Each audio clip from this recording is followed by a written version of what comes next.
good afternoon, everyone. Thank you very much for coming to our session today. In fact, we have some 140 registrations, which means that if all the people who registered decide to attend, it will be impossible because our account is up to 100 people. And however, we think that we will upload the session, the recorded session online, so it will be possible for all the people interested to follow what was presented today. I'm Shaban Darakchi from the Institute of Philosophy and Sociology. I'm part of MILIEU team, which is the hosting project of this session. And I would like to give you some housekeeping for today's session. Just let me find my notes. So this session is info session, which means we will present different sources for funding research projects, visits, and even conferences. And we will give you some basic tips. You should know that we've had previous sessions similar to this one. However, it was mostly for young researchers. Something very important, you will receive, actually you will not receive, we will upload all the links of all the funding sources we're going to present today on the project's webpage. So you don't have to write down names or copy links. We don't have to deal with these practicalities now. You will have it all accessible. Something else, due to the fact that we are in social sciences, some parts of the today's presentations might be focused on social sciences. However, that we will try to keep the information for like in a general format, so it will be applicable for all. We have Rita Benchivenga, who is from the University of Genoa, and Cristina from University of Madrid. So they will present first, I will present last, and then we will have a session for questions. First of all, I would like to start with a little bit of context, just a short presentation of what is actually our project. So you will have basic understanding what we are doing and how actually you can be involved further in our activities. Just let me share the screen. Okay, this is basically the section I wanted to present. MILIEU is a project for, do you all see the files? It's important. Luba? Someone, can you please tell me? Yeah, we see. Is it all right? Okay, good. So MILIEU, with the title Scientific Excellence in Bulgaria, MILIEU is a project with the collaboration with colleagues from Genoa and Madrid. And the basic idea is not a research project. Basically, it's a project for exchanging information and scientific excellence. So we work on many levels. First of all, we develop new practices in terms of administrative assessment, improvement of scientific indicators, optimization, financial legislative optimization. We are really focused on our PhD students. That's something I wish we had when I was a PhD student in that institute. So we offer, I've summarized 26 long and short-term courses and many different sessions. And we also have 2 summer schools. The second one will be in Sofia this summer. Then we introduce new research line in sociology of gender, disability and inclusion. And right now I'm leading a course where we actually write papers of the PhD students and young researchers, where they write papers for impact factor journals. So it's a practical course where they will hopefully end up with submitted journals. Then the fourth, let's say, basic main task is to cooperate with institutes and other research, other universities in Bulgaria internationally. That's why we have many info sessions that are in English, And we have workshops and we have annual conferences every year. This is the last third year of the project, and we'll be happy to see you at the sessions we provide. So now I would like to welcome Rita. Rita, I saw you here, so you can start. With a short introduction, I'm not going to, introduce yourself. I think it's best if people who speak introduce themselves. Okay, thank you so much. I will share the slides, and then I will say something about myself. Okay. Good afternoon to all of you. My name is Rita Benchivenga. I am Italian, and currently I work at the University of Genoa. Can you see the slides properly now? If you just give me a feedback. No, we don't see no, anything. no, we don't. This is so what's going on?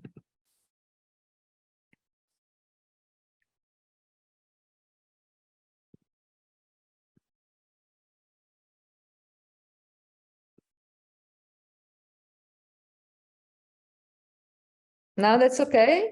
Yes, now we see it. Okay. And I will change. Should be better now. Is that okay? Yes, yes. Okay. As I was saying, now I'm currently I work at the University of Genoa in Italy, but in the past I have been working in for universities in other European countries, mainly in France and in Ireland. And I've been working at EU projects for almost 40 years. So today I try to bring you my experience. And of course, I'm aware that this is not a private consultancy with any of you.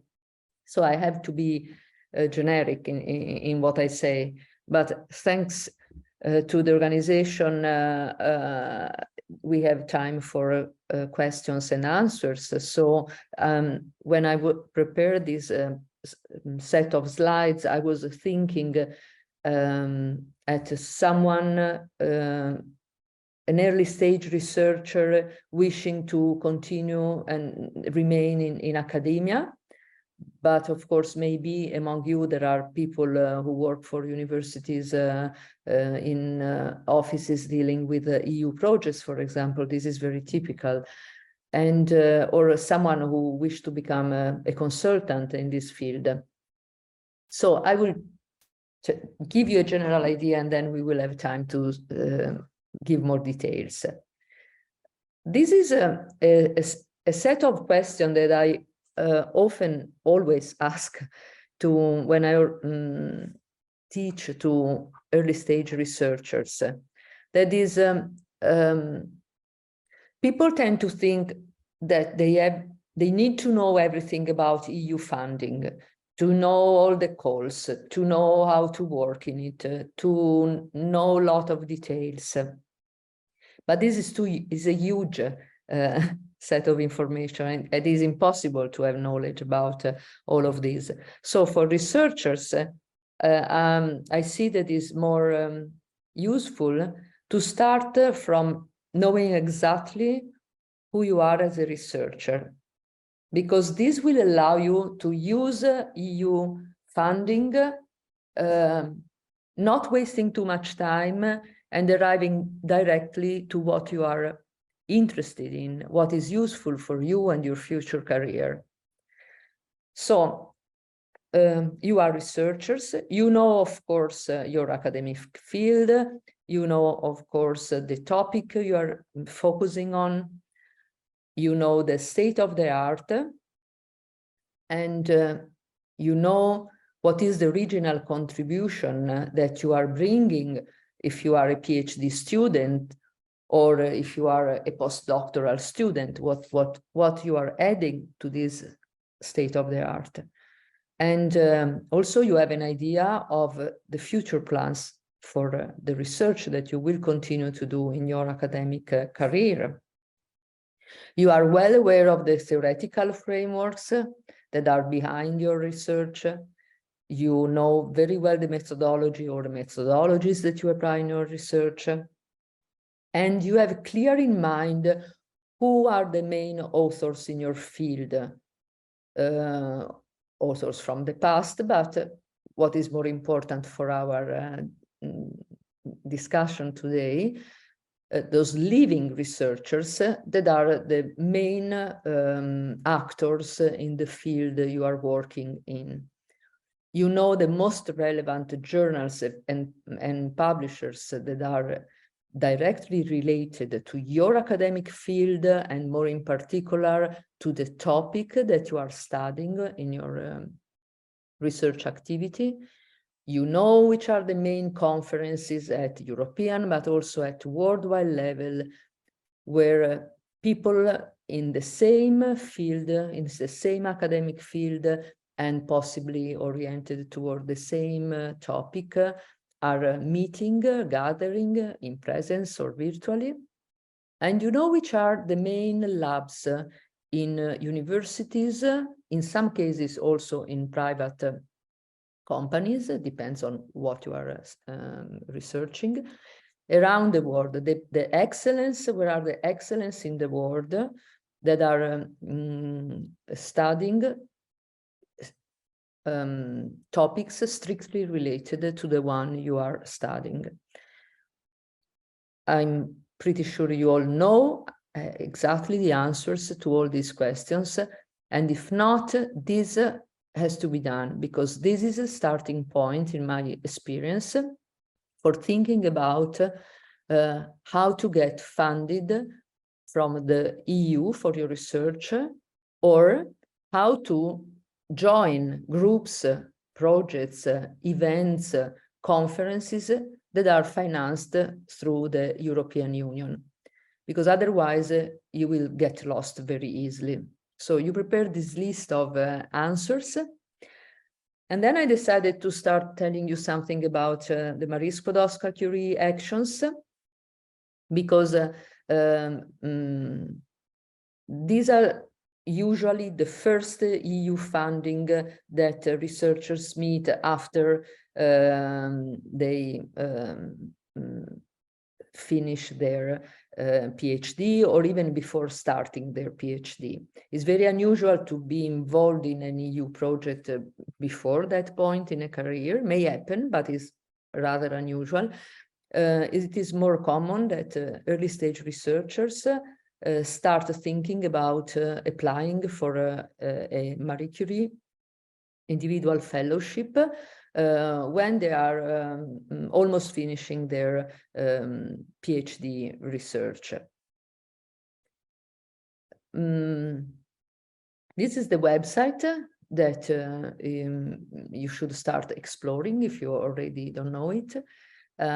Is dedicated to the Marie Skłodowska-Curie actions, and is focused on doctoral education and postdoctoral training.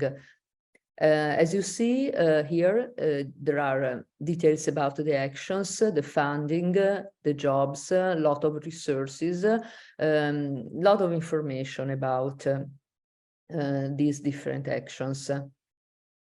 And in particular, this is another screen from the website, so another page that you can look at. There are doctoral networks, postdoctoral fellowships, staff exchanges, and the co-fund program that could be interesting for you.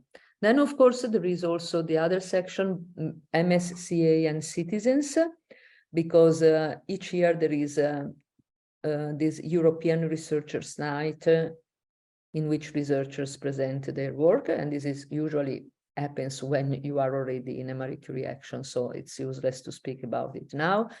And then there are other two sections about actions, where you get all the information about how to organize your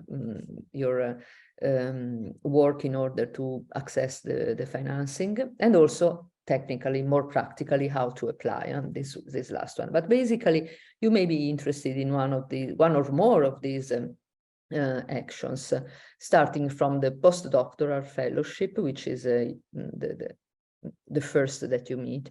But sometimes also the doctoral networks can be interesting because you can, let's say, jump on board of a Marie Curie action that is already financed thanks to these doctoral networks. That is universities or also private companies doing research may submit requests for funding to the EU in order to create working groups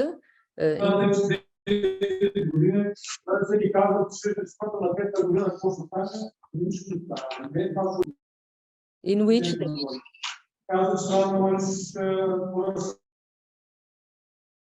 which they can finance PhD students.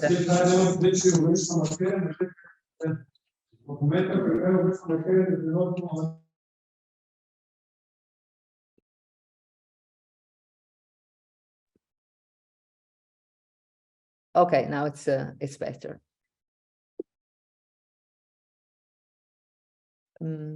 So I decided to focus a little bit more about PhD positions under doctoral networks, because candidates wishing to apply for PhD position should apply to funded doctoral network projects by consulting their open vacancies advertised internationally, including on the EURACCESS portal. And since I noticed that very often early stage researchers do not know the EURACCESS portal, I added here some information again. If you go on the website EURACCESS, you will see that there are 3 main sections: researchers, research organizations and universities, and business. Because as I was telling you, also private companies, of course, do research, so big companies do that. So if you are an individual, a researcher, you can subscribe to the EURACCESS. You will be asked to fill in a lot of information about who you are, what are you interested in scientific terms, what are your competencies, if you are available and interested in working only in some countries or in other countries, and so on. And then you can start consulting the job offers, all the funding opportunities, and it is a very, very useful website. As a strategy, if you will subscribe to EURACCESS and you will to find the opportunity to be financed for your research, joining an existing project, I would recommend not to wait the perfect offer that you are really interested in, because in any case, there is it is better to be prepared and for that moment where you will be interviewed in order to get funded. So the idea is to find also job offers that are not exactly what you are interested in, but are close enough. And in any case, to submit your application and do the interview, because this is a process that is not always so obvious seen from outside. And if you become familiar with the process, the day when you will apply for the job offer that is really so important to you, you will be more relaxed, you will know already the process, you will have done it already 2 or 3 times, and that will be very useful. Another use that you can make of all the resources that are related to the Marie Skłodowska-Curie action is consulting the database that is available online, because as for any EU project or activity, everything is public, everything is available. I am often involved in activities related to the health sector. That's why I did this research using the word cancer. Because the EU is investing a huge amount of money on fighting this disease. And of course, there are a lot of research going on. But of course, I could have put instead of cancer any other topic. You can try to get a similar list using the main keyword for your research for the topic you're interested in. So here, just to make an example, with the selection with the keyword cancer, I found 450 individual fellowship, 30 RISE related proposals, 10 co-fund, 100 international network.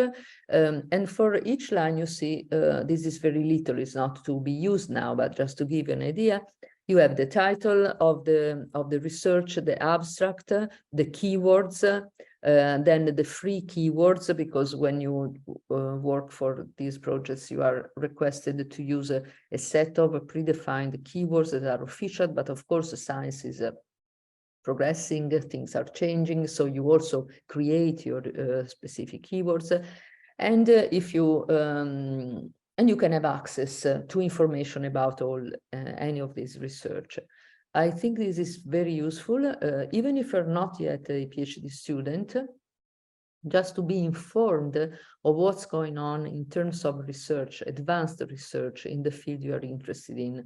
And also consider that most probably those scientists who are currently being awarded the Marie Skłodowska-Curie individual fellowship, or they are working somehow related to this action, are those scientists that will remain in the field in the future. Maybe you will meet them in the future. Maybe you will apply to find a job in their labs. So this is very important for you. And I think that this is an excellent use that we can make of the resources available online. Another type of grants that follow, temporally speaking, the Marie Skłodowska-Curie grants are given by the European Research Council, and they are called, in fact, ERC grants. You must have at least 8 years of experience to apply for these grants. So after the PhD, 8 to 9 years should have been passed before you can apply. And also in this case, as you see on the left of the screen, you have different type of financing as a starting grant. So ideally, after your Marie Curie, you can apply for an ERC, and you will apply in that case for a starting grant, a smaller type of proposal where it can be individual, or you can work with someone else, but the dimension remains very small. Small, it can be even 1 million euro, but I mean small compared to the others. Then there are a consolidator grant and advanced grant. Then proof of concept and synergy grants are not interesting for us today, but you can of course discover them. And so ideally you can use ERC grants all along your career until you retire, because there are, according to how many years of experience you have, you can apply to a different one. If you are early stage researchers, this is far from you, but nevertheless, you should be informed for several reasons. The main one for us today is that related to the fact that, as for the Marie Curie funding that we saw in the previous slide, also here, if you are a researcher interested in almost any topic, you can find, reading about the funded projects, information that will give you the most advanced perspectives in your field. So you see here again, I did a simple research with only one keyword, which is really, of course, only to show the results here. Is not very logic to make a research with a keyword so broad. And And in any case, I found, as you see, 1,100 projects related to cancer, and then I could see 10 or 20 each time, and until I find something that is closer to my research. Any discipline, of course, any discipline. And this is very useful. Again, you know how it is involving the state of the art in your field. You start becoming familiar with the researchers that are researching in your field. And for the ERC, usually the researcher look for PhD students or even postdoc positions. So again, this is another way to find the possibility to continue your research financed by the EU through the person who got the ERC grant. There are online several videos also, and where both interviews or conferences related to the activities done by the ERC are available, and these are usually very interesting.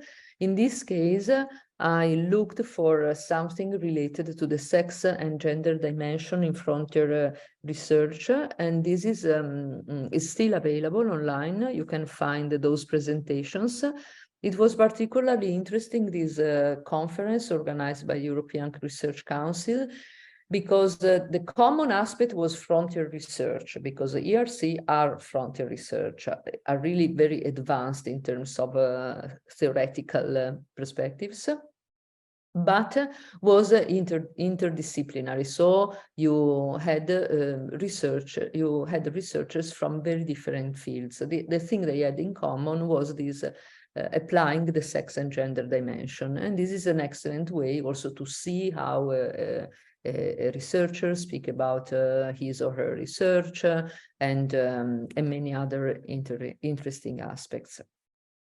So that was then we will see the questions, but I think that is enough to give you an idea of what to look online, what to start reading, and what use you can make of this financing scheme, even if you are not at the moment thinking of requesting funding. Then there is the COST program. I find interesting the COST program, again, for different reasons. And in particular for us today, not the fact that you can apply, because usually these are projects submitted by organizations, network of organizations, but because again, this is something that you can jump on board, even if you are not member of the COST initiative, the specific COST initiative. At the moment, there is the call is open. There is an open call. Is a relatively easy application form to fill in, and it is a one-step application process. In some other fields, there are two-step application process. An ERC proposal, for example, is a two-step application process. That is, first there is a short list, and then among the short list, there is another selection. Again, if you see in this is an image, of course, of the website. You see that also in this website, you can find information about the funding. Then there is the COST Academy, where they give you a lot of information, and is very interesting to look at what they publish, and many other details. So this a COST action is an interdisciplinary research network, and brings researchers and innovators together. So what happens, people have an idea, scientists in universities, they have an idea about a topic that they would like to explore, that need an interdisciplinary approach. So they gather a number of universities or research centers, and they organize with the financing given by COST, visits, joint research, publications, seminars, and any other activity for 4 years that can bring result in that specific field. And so it is interdisciplinary in nature, but also the advantage is that researchers can belong to academia, small and medium enterprises, public institutions. So again, this is very, I would say, very contemporary approach to research. And any topic can be addressed from any discipline. And a strategy in this case, it is to look online and to find which cost actions are financed now in topics related to your research and your interest, and see if they offer some possibility.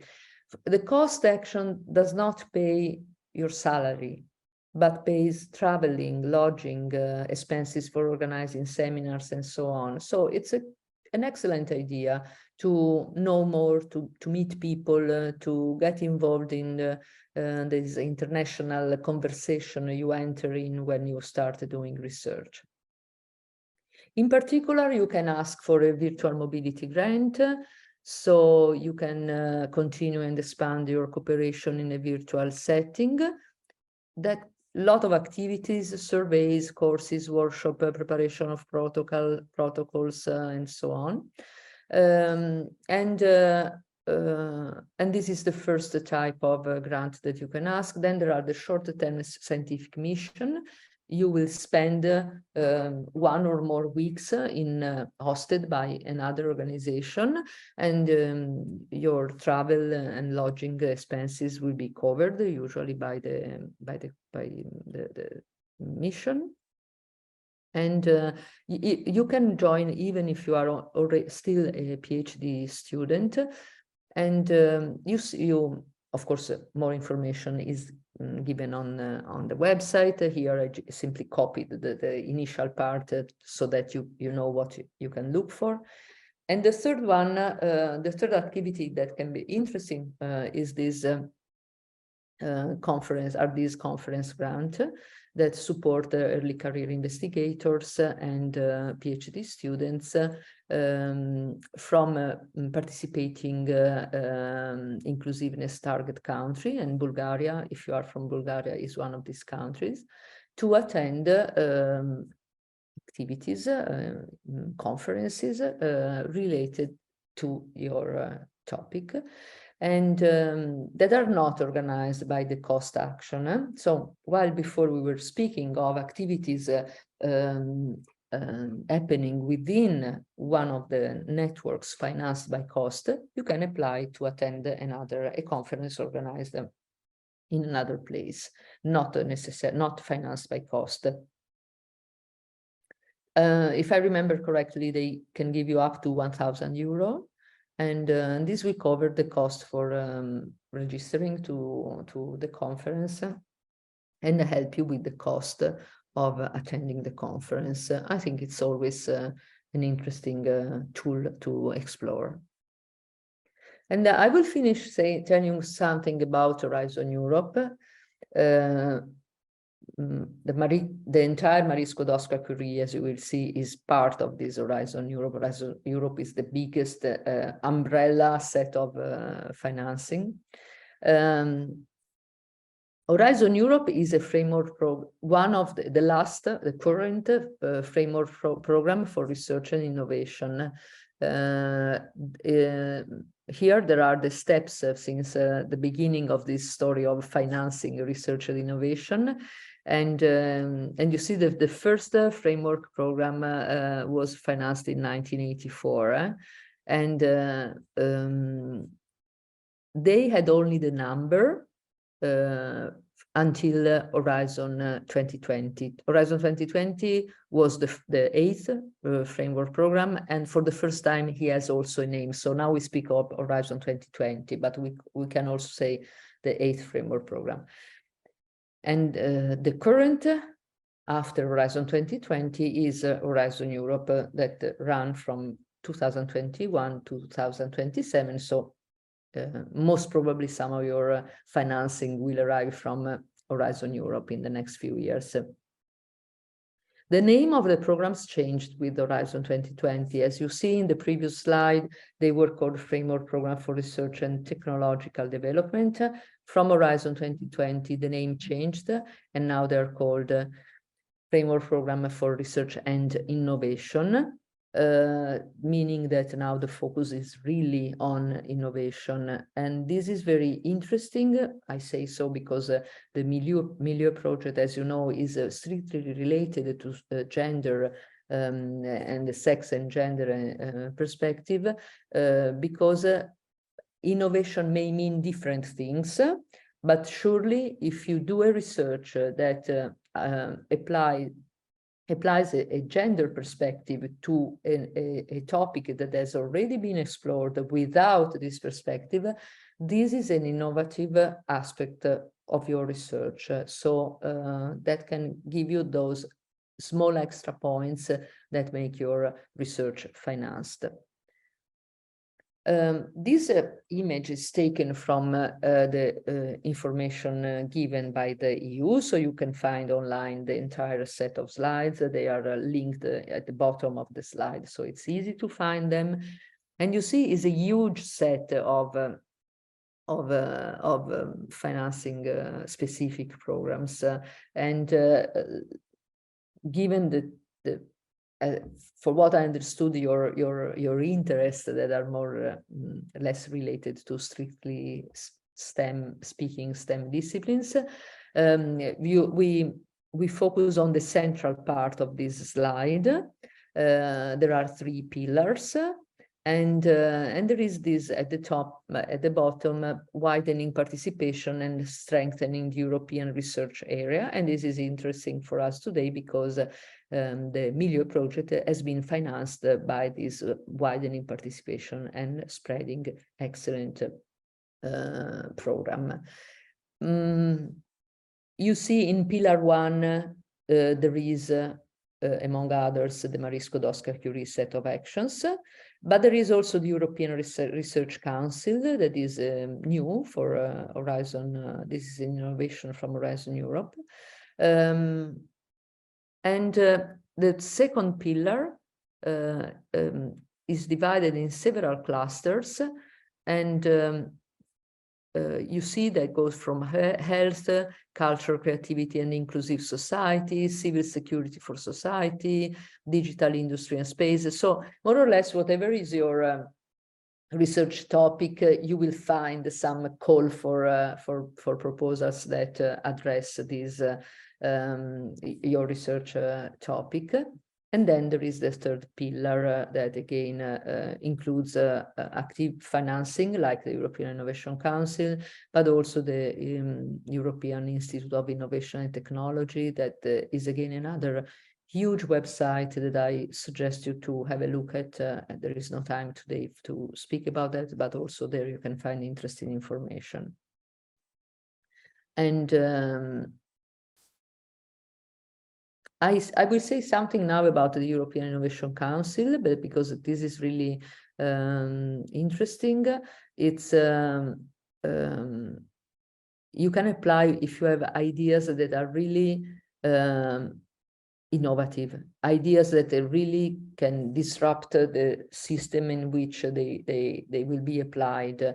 Usually these ideas are so risky that private investors do not fund this type of ideas. So these are really challenges, and is really interesting. Currently, with the University of Genoa, we are trying to add a gender dimension to a Pathfinder proposal that is named REMAP, is about nanotechnology, and is financed by Pathfinder. I say so because when we think of gender studies or a gender dimension in research projects, we tend to think to psychology, sociology, science of education, history. But I think we are doing an interesting job in this proposal that is really on nanotechnology. So the research part of the project has nothing to do with anything living, not human beings, not animals, not tissues, not even cells, but still we are doing an interesting job. And as a last thing, I would say we'll say something about these EU missions. The EU is focusing on 5 missions that are considered essential and crucial for the future of European citizens, but also for the entire planet, of course. And cancer is one of these 5 missions, but also climate change and other topics are addressed. And it's very important, I think, for young scientists to know these 5 missions, and because again, given that interdisciplinary approaches are more and more frequent, you maybe can find some potential collaboration, even if you your field is in a social science and not in a STEM discipline, in one of these EU missions, because part of the studies are obviously also the impact on the population, risk faced by the population. So social sciences can be involved, social scientists can be involved.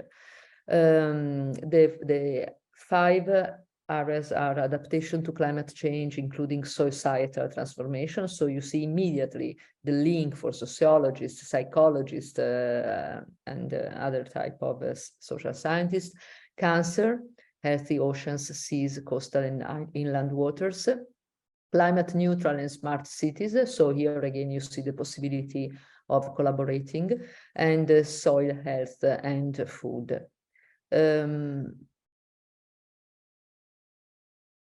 The idea that some people have, now interrupt the presentation and just conclude what I wanted to tell you.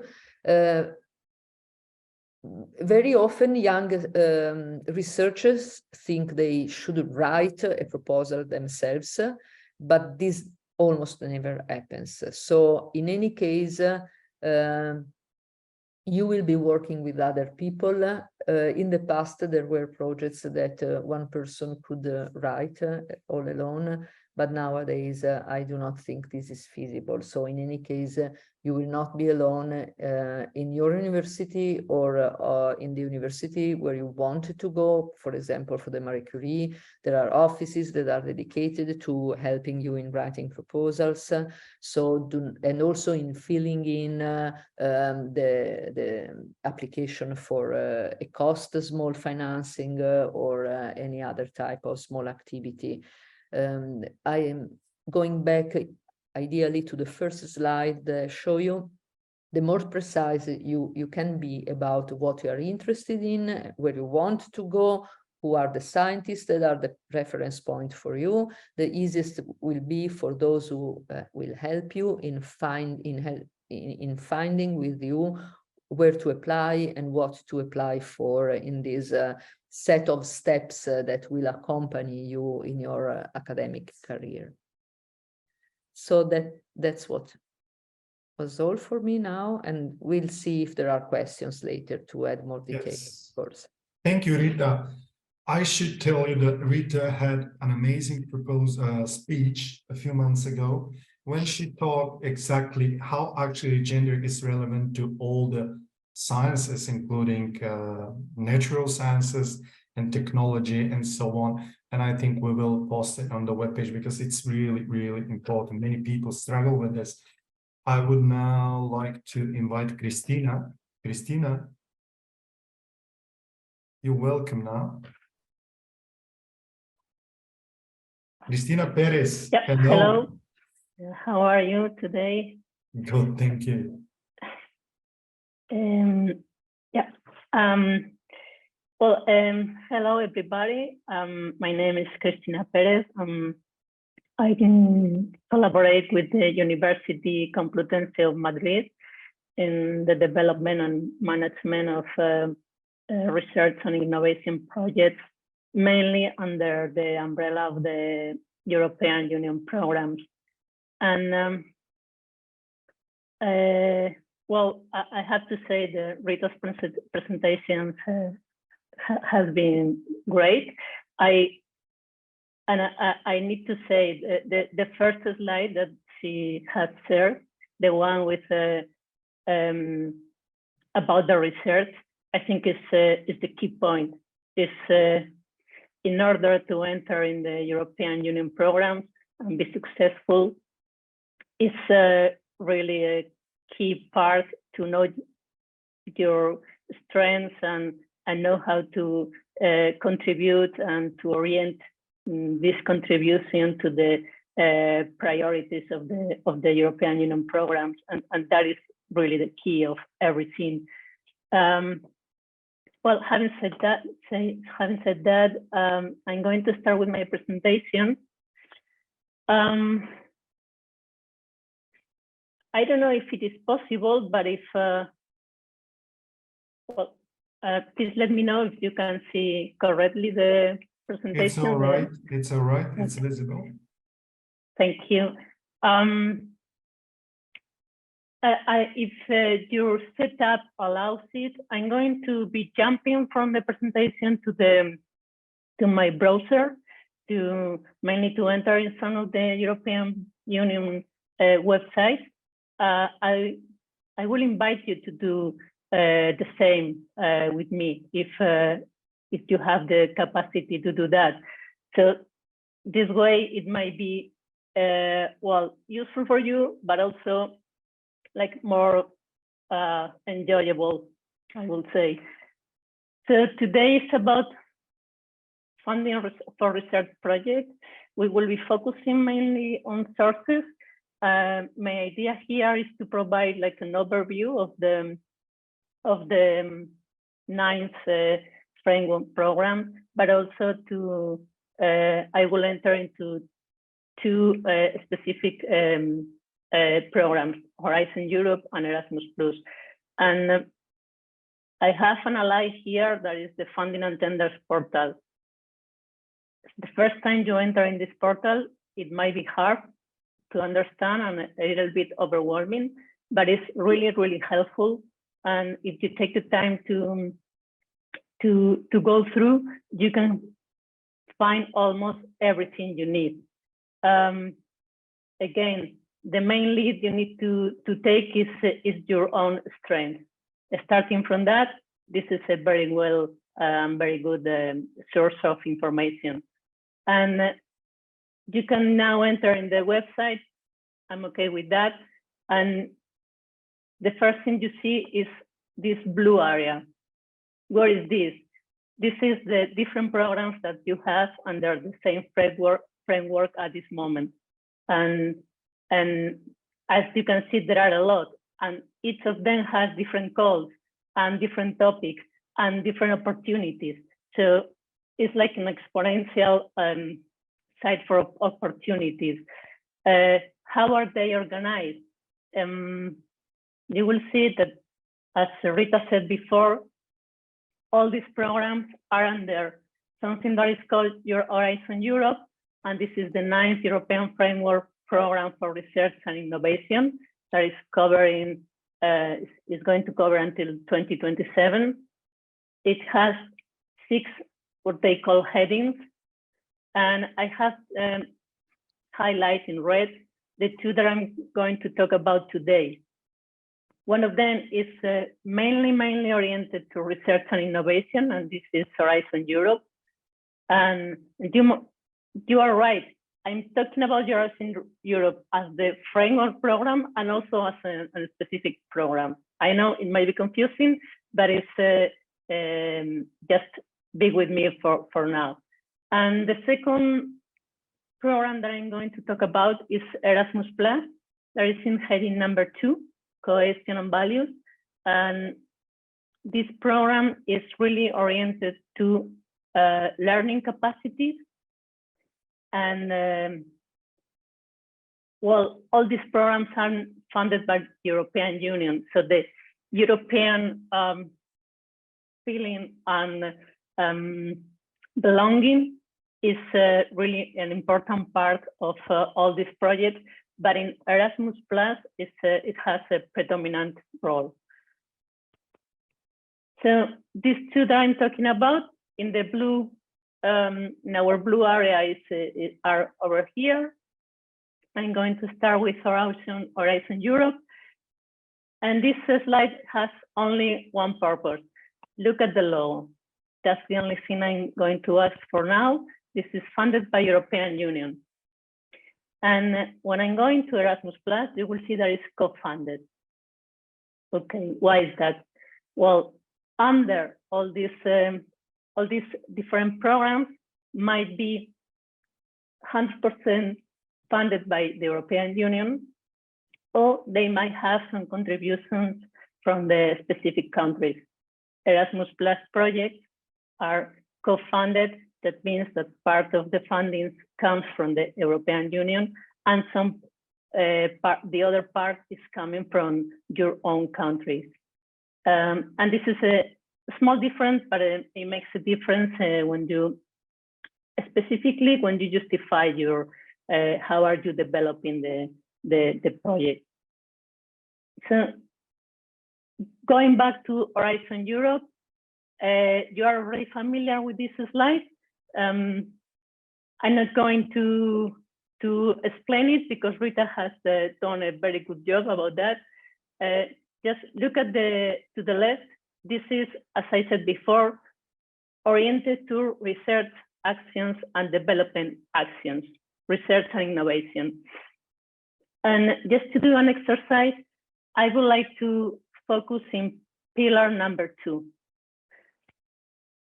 Rita already explained the 3 pillars and the widening participation and strengthening the European research area. So just focus on pillar 2. The missions, in fact, are very well related with the pillar 2 and are specific actions and development related with this topic. So looking at your organization, the type of organization, your area of expertise, how broad and mature is your network, the network and the partners that you might have are really, really important in the European project, because you cannot do the projects alone. You need partners from other countries in the European Union, or mainly in the European Union. So you can see in pillar 2, there are 6 clusters: health, culture, creativity, and inclusive societies, civil security for society, digital industry and space, climate, energy and mobility, food, bioeconomy, natural resources, agriculture, and environment. So just for now, you know yourself, choose your, in this class, one of these clusters, what do you fit? So once you know where do you fit, we can start looking for an opportunity. And how can I look for an opportunity? Well, going back to the funding and tenders portal. This is one of the main sources, and the other I'm really rely very much on those are the work program. And in order to see what the work program is, now is the first time I'm going to jump to the browser. This is the funding and tenders opportunity. What I have done is go to search funding and tenders and search funding and tenders.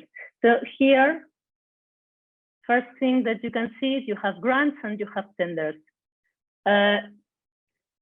We're going to select just grants. Tenders are, well, it's more oriented to companies. Maybe you're interested, but for now we are only looking at grants. And you can select a program period here. So it is the one that is currently going on, and we are going to select. Okay, let's see if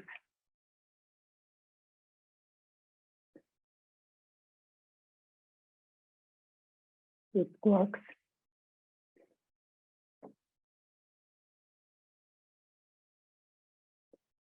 And I'm going to choose right now the Horizon Europe. That is the one that I was, you can see that there are a lot. So this is how you start. We are going now to continue. You have chosen your cluster. So we go into the cluster. This is the pillar number 2. I'm going to choose this one. You can choose whatever you like.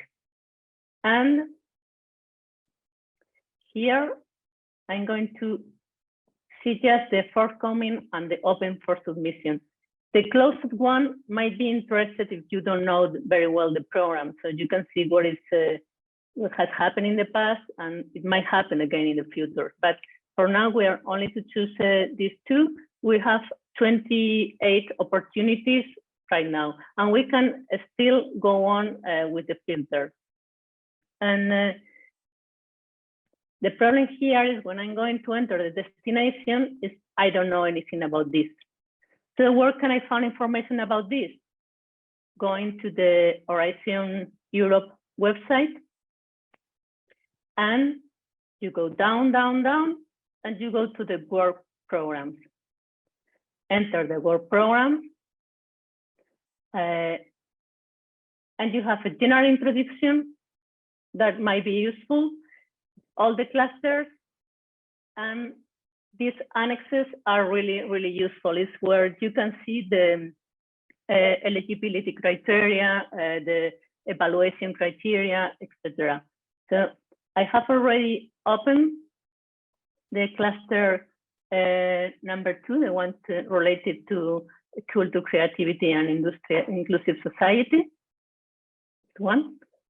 And here you can see all the codes and all the information about the destinations, etc., that you need to select the opportunity that better fits your capabilities. So I will have a look to the work program. I will select one destination. I can see this one. They might be interested for me. And then I'm going back to the funding and tenders portal, so I can select this destination and see how many opportunities are available at this moment. Okay. Then you can just choose one that is really good for your interested. So I'm going to choose one.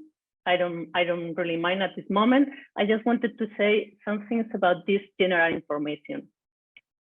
And this is the kind of information that you are going to see in the funding and tenders portal. And it's mainly, it specifies the type of action. It might be, there are like 4 different types of action. Research and innovation, innovation action, and 2 other. These 2 are the most frequent. And the first one is more oriented to the research. And it's about establish new knowledge, explore new technology, product, processes, services, etc. And the innovation action is more oriented to the develop, again, project processes, product services in an innovative way, but at the point of create a prototype and design and implement a prototype. So this is, and there is a slight difference here. The research and innovation is 100% receives 100% funding, and the innovation action might receive up to 70% of the funding. So this is a small difference, and this is what it means. So maybe you are more interested in this first, because this, you receive the total amount that you need for developing the project, or maybe you are about to launch a new product, and you are really in the way to do that. Your technology readiness level is really high, So maybe it's interesting to apply for an innovation action. Then you can see the types of model grant agreement. That you have these two: lump sum, actual cost. So that means that you have a full budget and you justify that you do what you said that you will be doing.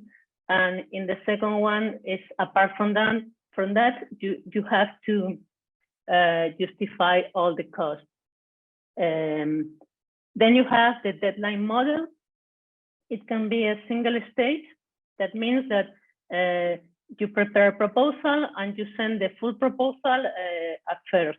In the two stages model, first you submit like an outline of the proposal, and if you are selected to apply with the full proposal, but you need to be selected first. And the multiple cut-off is like an open goal. It's always open, but from time to time they cut the process and evaluate the proposals that have arrived until that date.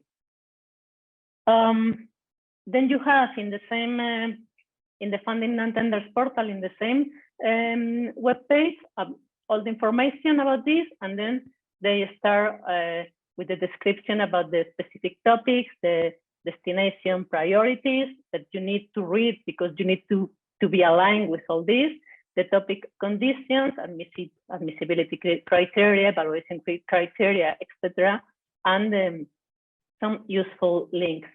So I'm going back to the funding and tender support portal. You see here the final general information. This is a research and innovation action, single stage. So it means that I just have to send the full proposal at first, opening date and deadline. Then you can see the topics, the description of the topics, the scope, the objectives, the expected outcome, priorities of the destination, the general conditions, admissibility, eligible countries, evaluation criteria. All this is explained in the annexes to the work program that I was talking about before. And yeah, and then here you have some useful information, including you can have here even the templates for the proposal that I'm going to share to show you a little bit later. These are the annexes from the work program with the admissibility criteria, eligibility, etc. It's quite straightforward, and this is an example of an application form for the Horizon Europe program. It has two parts, part A and B, and it's something like this, a lot of explanations about the consortium, who is who in the consortium, the partners, how they align with the topic and that are relevant to the objectives that you have for the project. And after the presentation, you start describing your own project. So this is just an example. And how is this application process? Again, it starts with yourself. What can I offer? Where is my area of expertise? Why this idea is innovative? Why, how it's aligned with the priorities of the program and the destinations? Who are my partners? Are they contributing to get a better project? And if I don't have enough partners, where can I find these partners that can be part of the project? Because remember, at least you need three partners from 3 different countries in the Horizon Europe proposal. It might vary depending on the cost, but at least you need 3. And that means that all the projects have 3 partners? No. You can have a big project with a large budget can have 30, 35 partners. It's not a question of the number, it's a question of balance and how, and the contribution to the real contributions to the project. So to not forget that you compete with other projects. So you need to define very well your partnership. Then when you start writing, be sure that you are complying with the specific requirements of your call. Describe the objectives, the ambition, the methodology. All these parts are in the template, so you are not going to get lost. You need to explain very well how are you going to apply the methodology and reach the outcomes and results, the expected results, and explain very well the consortium capacity and why are they like a good fit for your project. And I have here highlighted the impact, dissemination and communication, and get the word out is more and more important in the Horizon Europe program. The program doesn't want to keep the research inside the very well-named facilities. They want the research impact on the society. So you need to explain how it's going to happen that, and get some specific targets and key points. So in all the process, including the impact, be as specific as you can when you write the proposal. And do not forget about management of the project. How are you going to keep the quality? Do not forget about ethics. As Rita said before, keep in mind the gender dimension and always the principle of openness. That it might be strange here, but everything you do is meant to be available in open access. So, this last slide about Horizon Europe is mainly oriented to the impact. You need to have be prepared to have an impact in the scientific environment or in the society as a whole, and even an economic impact and also looking to improve the better jobs, employability, etc., etc. So this is about Horizon Europe, and I'm going to jump now to the Erasmus+. Erasmus+ is a little bit different because it's oriented to lifelong learning. And who is going to learn? Everybody. Schools, young people, adults, older adults, everybody. Higher education, vocational centers, everybody. And it's really focused to increase the mobility, know other countries, get known for the others, and they have a specific calls for sport, youth and sport. And Erasmus+ project is divided in 4 actions. It's called key actions. You have 3 key actions and the Jean Monnet actions. Sorry about that, there is a mistake here. This is the Jean Monnet actions. They cover different things. It's again a quite broad program. Everything is has these 4 priorities: inclusion and diversity, digital transformation, environment and climate change, democratic life, civil engagement. And I'm going to focus on 2. Again, I'm going to invite you to go with me. I'm going to enter at some point the Erasmus+ platform. So if you can please try to follow me. And these 5 actions are partnerships for cooperation. I have a description of each of them that might be useful for you when you have this information, but I'm going to go quite quickly. This is just to really focus on the international relationships, try to get different organizations from different countries to work together, exchange and develop new practices and methods, always related to learning practices. And it can be oriented to higher education, school, vocational education, youth, sport. And this specific call has something called like a small scale partnership that is really oriented to beginners, to newcomers. So, and we will be looking at this when we enter into the website. The second call under the key action 2 is partnership for excellence.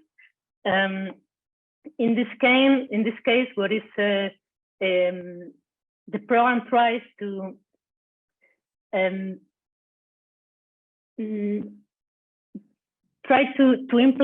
develop and implement innovative practices at different levels, but it's very well oriented to higher education. And the Erasmus Mundus action, the two types that we have here, is you can design measures or you can at once integrate a master's.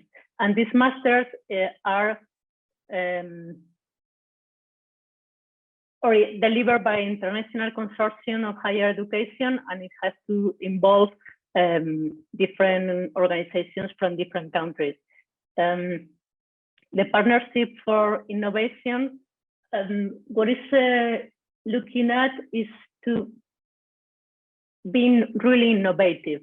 You do something that is focused on the thematic areas for strategies for Europe's growth and competitiveness and social cohesion, and to do it in a different way with an innovative approach, to deploy it in one country, like do a test, and then you need to transfer that to other countries and contexts. And you can do this in a high level, in a higher education level, or other levels, including, and this includes formal and non-formal education. It's not only related to formal programs. It can be also non-formal or informal learning. The capacity building is really oriented to third countries. It's international cooperation, where that supports the relevance and modernization of in third countries that might be not associated to the program, and it's oriented to the socioeconomic recovery, growth, and prosperity. Again, in higher education, vocational education, oriented to the youth or sports. And this is on the last one, and it's really focused on sports. I'm not going to explain very much. So, how can we apply to an Erasmus Plus opportunity? We go again to the funding and tenders portal.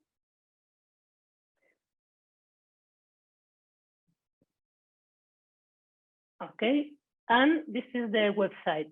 So here you can read all the information about the program, but we go to the program guide. And in the program guide,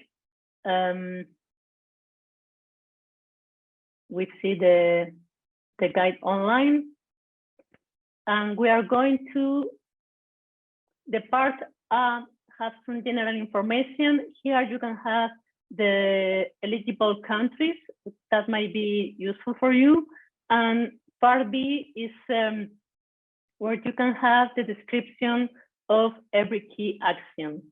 So at this moment, I'm going to enter in key action 2. That is the one that I was looking for. And the partnership for cooperation. Here is the one that I'm interested right now, the small scale partnership. This is the general information, and then you can go to the small scale partnerships and learn about this. And as I said before, this is for newcomers, less experienced organizations that they want to enter into the program. So it's as a first opportunity, you might consider this one. Okay, so this is from one side, this is information. And this is again the funding and tenders portal. Okay, let's start again. I'm going to select only the grants. I have already the Erasmus Plus selected, but I'm going to start from scratch. Okay.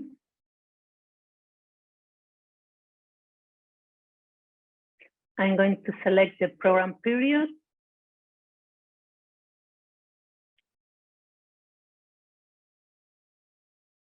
And the Erasmus Plus program. And I can see that I have 9 opportunities that are forthcoming or open for submission. If I want to, I have chosen already one specific opportunity, I can look for that, or maybe I just want to have a look to the opportunities that we have at the moment. So let's see if we have something about the small scale partnerships. Okay, here I'm going to jump to the same information, but in the complete program that is in PDF. You can download this program in the same place where I enter the broad program guide. I'm going to look for the key action 2, partnerships for cooperation, small scale partnerships.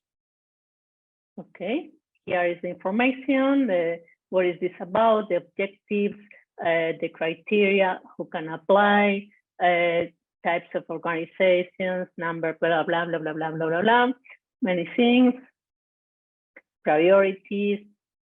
All these are requirements or that you need to fulfill or information. You here have the duration of the project, and here I have a call, a specific call. I can look for this specific call. So this is interesting for me. So I'm going to look for this opportunity in the funding and tenders portal. I'm going to put this over here, and I'm going to look for it. Okay, there is nothing open or for submission for coming. I have just marked the closed one, and here I have this. What kind of information I'm going to have here is very similar to what we have seen before. The type of action. Here you can see there is a lump sum grant. It's a single stage, so it's just one straightforward full proposal, the deadline, the opening date, description, topic description with the scope, the objectives, the conditions for fulfilling the requirements, and some support, the online manual, etc., the call information. So here you have information, and even in the documents, you can even have the template for that you need to fulfill for sending the proposal. Maybe we can have a look to this template. This is what you need to fulfill for this proposal. It's very similar to the other, changes the name. You have 2 parts, part A and part B, and it's very similar, but you can see some differences in the index, in the content. Okay, so this is the, in order to fulfill all the information, you need to create an account on the Funding and Tenders portal, register your organization, so you can be able to submit your proposal. And yeah, I have added some useful links. And the last thing that I want to share with you is you might be very, very sure about what do you do and what your strengths are.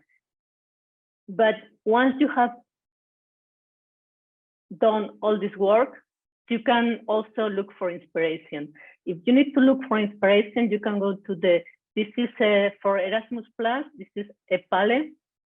It's a platform with results from different projects that are ongoing or are already finished. So here you can have a look to the kind of projects that have received some funding. And this is in the case of Erasmus+. And what happened with the Horizon Europe? Well, it's the same. In fact, you can, okay, so here, this is the, you can, if you go to the Funding and Tenders portal and you look for projects and results, you will end in this web page that is called, this is the database, a project database. And here is, you can see maybe all the projects in Horizon Europe, and there are a lot of results. So one thing that you can do, you click on filters and start to do some filtering. So maybe you are interested in climate change and environment. So let's see what's going on. You have 4 results here for 4 projects that are ongoing at the moment. So you can see how it is. You can see, let's have a look at this one. The starting date, the ending date, how the total funding received or expected to receive, who coordinates this project, and they have just started, they don't have results, but as soon as they are delivering reports, you can have a look at the results that they get. So this is also a good place to look for inspiration. And the last thing that I want to share with you is this one, is the NCP, means National Contact Point. Every country has their own national contact points, but apart from that, in this website, you can have a look at events like the info days, and if you want to learn something about specific contents or proposals, you can look for info days for information. There are also another place to look for partners. So this is also a very good source for information if you are already on the way to present your proposal to some of the programs under the Horizon Europe umbrella. So again, if there are a lot of information, as Rita said before, one of the main things to do is to narrow it down. So start looking at what do you want to do. Then you need some partners to start doing things, and looking for the specific call is it can take some time, but it's the easiest part of the process. If I will say, there are a lot of information available. The hard work is on choose what to do and match your capabilities and the idea that you have with the specific goal that better fits your capacities. So, well, this is the main idea that I wanted to share with you. And if you have further questions, I will be happy to answer them. Thank you, Cristina. That was very informative. as I told you, I didn't know most of the things because it's a lot of information. One needs to have a lot of knowledge to get oriented within all the EU programs. So we don't have much time, but I'm going to finish with some additional sources, which are mostly for young researchers, but there are also links for other audiences. And then we're going to continue with the, just to not make it complicated, I'm not going to go by slide by slide. I mean, I'll go slide by slide, not on click. Probably most of you know Fulbright, and it's a nice opportunity. My suggestion is not to be afraid to apply for Fulbright because it's not really so competitive, especially in Bulgaria. It gives you opportunity as researchers and doctoral students to spend 5 or 6 months in the United States. The main thing is there to have someone to accept you, someone who can provide a letter of invitation. That's why, you know, international cooperation is very, very crucially important. Bulgarian Ministry of Education, they release calls for, they have different contract with different ministries of other countries. That's another opportunity. And in fact, when I applied this year for Slovakia, for example, I was the only candidate. When I share this story to my colleagues abroad, they don't believe me. However, we don't really have competition in most of these programs. The European Economic Area grants, I believe most of you also know them. The recent, I mean, currently they have a grant which provides, which covers your traveling costs for conferences in Iceland, Liechtenstein, and Norway. And what I know from an informal conversation is that most of these funds, 100,000 euros, it stays unused. I mean, it's not, nobody applies for that, which is also very strange. The Center for Academic Research, it's based in Sofia. You have the link here. It's mostly for you can spend 8 months or 9 months a scholarship with them working on your own project. What else? Let me switch the slides. I'll give you a link to a very useful webpage. When I was younger and I was doing PhD at the academy, as you know, we don't have any sources to support conferences. So that was one of the main pages where I would find opportunities to participate in events abroad.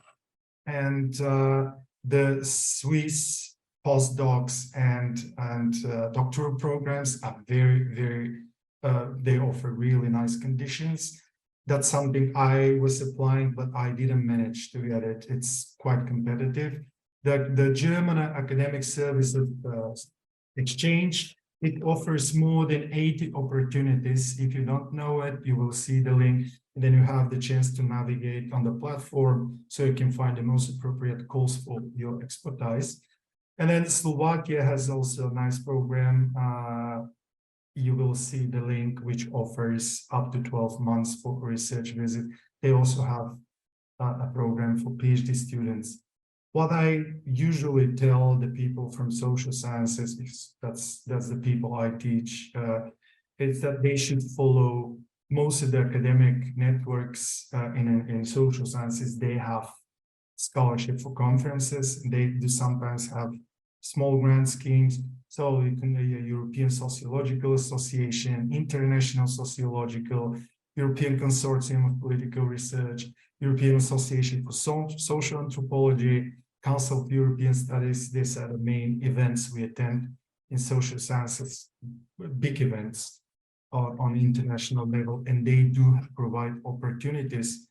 So I also wanted to give you some tips that when if you have PhD students who cannot make contact with someone, you just select people and you write them. This is how I did most of the scholarships I've taken. You explain, you sit down, you explain, you send a CV, and you explain to these professionals that you need certain training. And in most of the cases, people reply, and this is how you actually establish long-term cooperation. Then you enter in certain circles and you're becoming part of it. Then social media, especially for social sciences, I know colleagues who would say, I don't follow Facebook. However, it's not only the professional networks where they discuss, release calls, grants. You have many opportunities on Facebook in certain professional groups, but then it's really hard to follow what's going on in the social context because most of the discourses are taking place on Facebook now. Persistence, it means don't give up. I got my Marie Curie scholarship on the third year, and it works. I mean, if I had given up the second one, it wouldn't work. Postdoctoral projects, start working on a postdoc that the moment you are, let's say the first or second year of your PhD, you should start developing already the idea because it really takes time. And most of the people are not really accepted the first year. Then gender aspects, Cristina and Rita, they repeated that many times, and I will also repeat it. Don't go to that populist strategy. There is only one meaning of gender in social sciences, and this is what matters in European scientific cooperation and goals. So if you don't want to really read books, even Wikipedia gives you a good example what we understand as gender. Because I noticed we had a meeting at the academy, we were drafting this gender equality plan, and there were professors from, I believe, it was the natural sciences, and they expressed some ideas which are unbelievable in my opinion. And if they wouldn't, I mean, if they stick to this belief what gender is, they wouldn't be able to explain and to introduce gender aspect in their research. Actually, I'm a sociologist. I'm dealing with gender inequalities. And my first time, my Marie Curie project was, the reviewer told me that I didn't, I didn't implement the gender aspects in my project.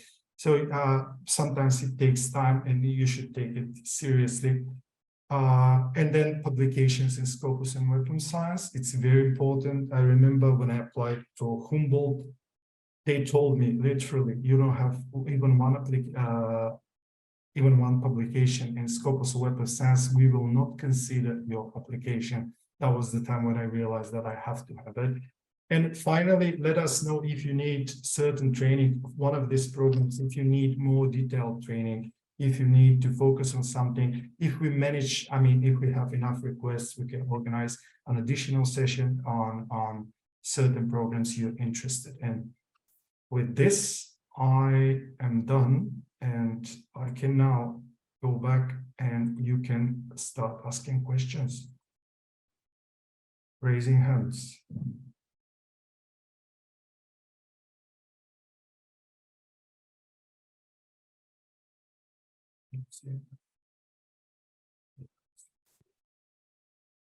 It looks like we don't have questions.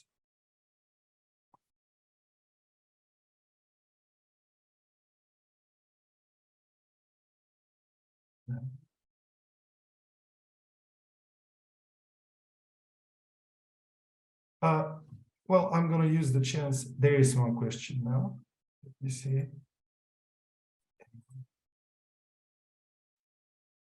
Oh, Rita, it's Rita. It is not a question, but while we're waiting for questions, I would like really to emphasize what you just said about the timing. I often meet PhD students in their last year, their thesis is almost done. And when I speak about Marie Curie, they tell me, well, now I will finish it and then I will think about and maybe next year. No, this is, you cannot waste time like that. It takes really at least 9 months to prepare the first Marie Curie version of your application. Not because you spend, of course, 9 months working on that every day, but it's really complex. And it's really unusual to have your application financed on the first year. And also consider that in other countries, in Italy, for example, it's very common to have people who get the PhD when they are 25, 26, even 27 years old. But in other countries, we have people with PhD when they are 23. Okay, so it's really important to start thinking, and I think it also helps your PhD work, because this idea of submitting another application for a postdoc brings your scientific knowledge forward, because otherwise a PhD, when you are doing a PhD, you are more or less a student, you are supervised. The first step into research, technically speaking, is the Marie Curie. And you have to start and work very, very quickly. So this is really important. This is all true also for EU projects. I sometimes meet organizations that tell me, for this year we stop, then we will think. It cannot work like that. It can not anymore. So the competition is so high that you have really to try and try and try continuously. So that is, I appreciate that you said so, because I think it's really important. It's neoliberal academia. You have to compete a lot. Yeah, I mean, whether we like it or not. Exactly. We may like it or not, but it is like that. And then if you really have something to say, if you really are doing a research that is important to society, to citizens, to the environment, then you want to be financed to continue. So do not waste time and give us your results, please, because the society needs scientists. I still don't see other question. Rita, can you say a few words about the new measure of staff exchange very shortly? The staff exchange for MILIEU? No, the staff exchange of that's Marie Curie. Yes. Program. Yes, the staff exchange is a different way of working and thinking. Then you must have a country where you want to go, you're interested in. Again, you have to make a strong link. Usually you bring experience, you bring your experience, so the project must be solid and consistent in this way. And this is again a good another strategy. I never applied to that, so this is a type of form that I never filled in and so on. But I think this is really interesting, and it's mainly interesting for countries like Bulgaria or the other countries in the widening, let's say, group, because can really transfer knowledge, strategies, joint publications from one country to the other. So that is another excellent solution. Cristina, I was also wondering about Santander.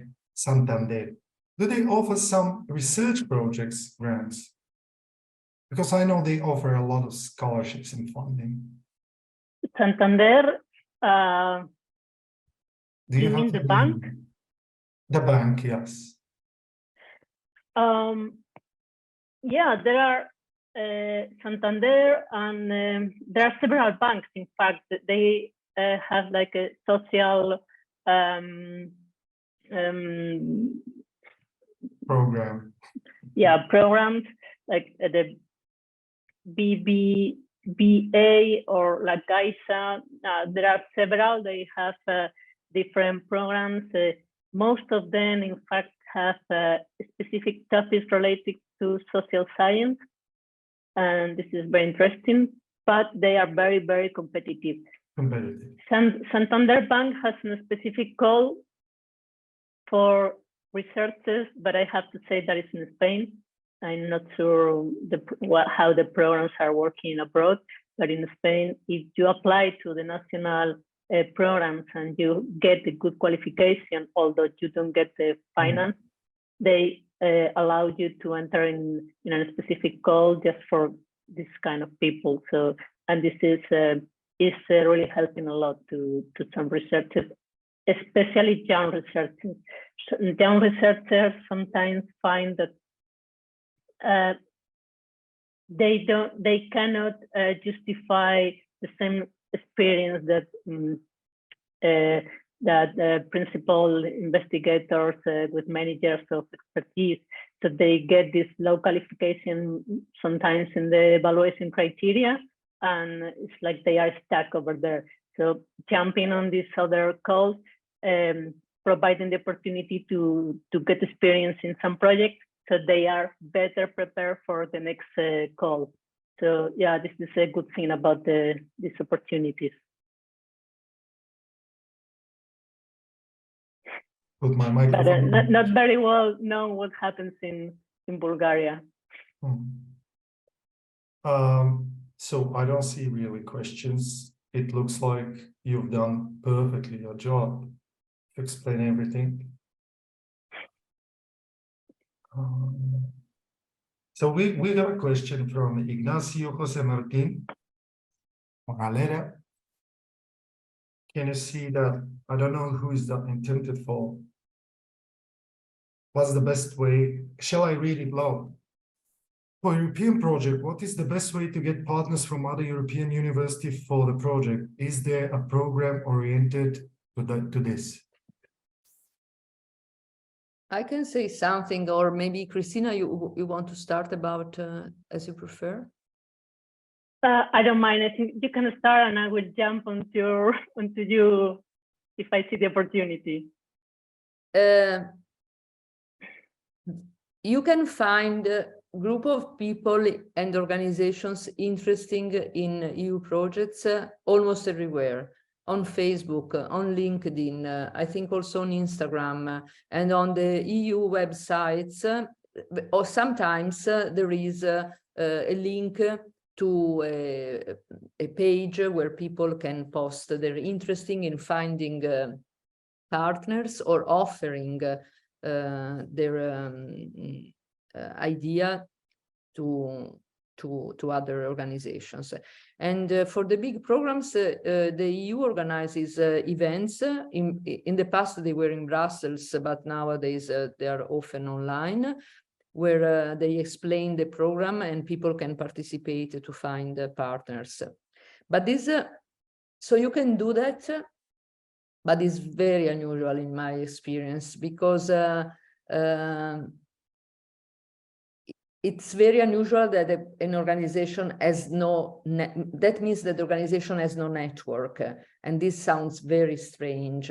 And this is also very risky, because when you write a proposal, if the proposal is selected for funding, then it's a lot of budget and around you, even either as a coordinator or as a simple partner.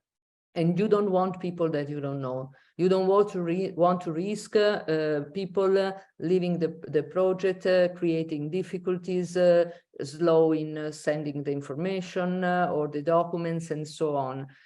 So I think the best way is to create a map of what of your networks, and you start finding at least 1 or 2 partners in those networks. And then you ask these partners if they know someone else, because I think you can do that, but it's very risky, very risky. And also, if this is the first project you participate in, never be the coordinator, but always start as a partner, because again, it's very complicated to be the coordinator, and adds a lot of effort, a lot of financial and administrative stress to the project. So I think this is not necessarily a good idea. But you can, in any case, start looking around, of course. I think a good strategy, you go online and you find those who have been financed in the past, projects similar to your idea or in the same field, they are expert on that. That could be another starting point. Contact them, you speak to them about your interest in participating in a new proposal. You offer what are your competencies, what is your added value to the project, and you see if they are interested in having you as an organization, of course, on board. We have another question. Cristina, do you want to add quickly something to what Rita said? Well, I have to say this is a main topic for another discussion. How to get some partners. We can easily have it. We have the time now.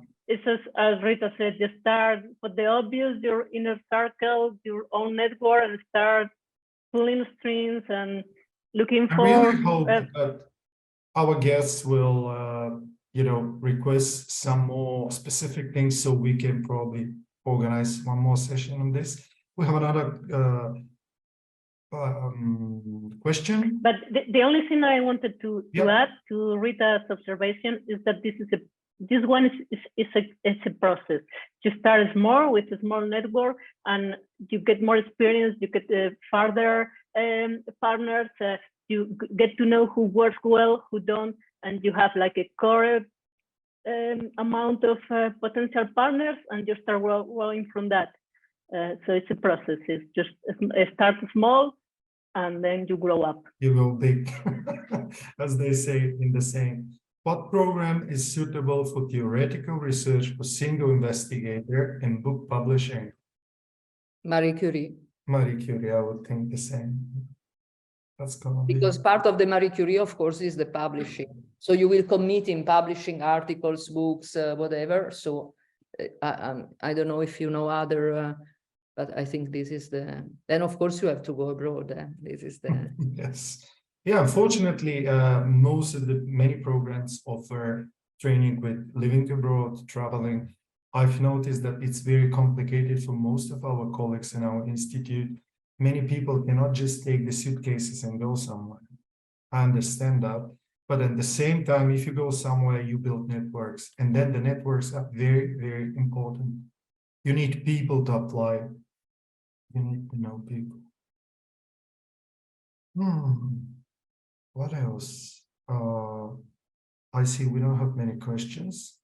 After all, it was, info sessions, and you will all have the links, as I mentioned, and in the comments, you will have the links in a special file, special publication on the webpage. We really hope we're gonna request some specific training, so we might organize one more session on this. With this said, if you don't have, do you have something else to add at the end? Well, in this case, thank you very much, Rita and Cristina. I appreciate it for the nice teamwork. Well, the only thing that I can say or that I can add is don't be scared. Just go for it. Start doing things. Be motivated. Yes. And that's it. Thank you both. Have a good night and see you soon. Goodbye. Thank you. Goodbye to all. Thank you. Bye bye. Bye, Cristina. It was a pleasure to meet you online. Thank you, Rita. Yeah, me too. Bye-bye. Bye. Bye.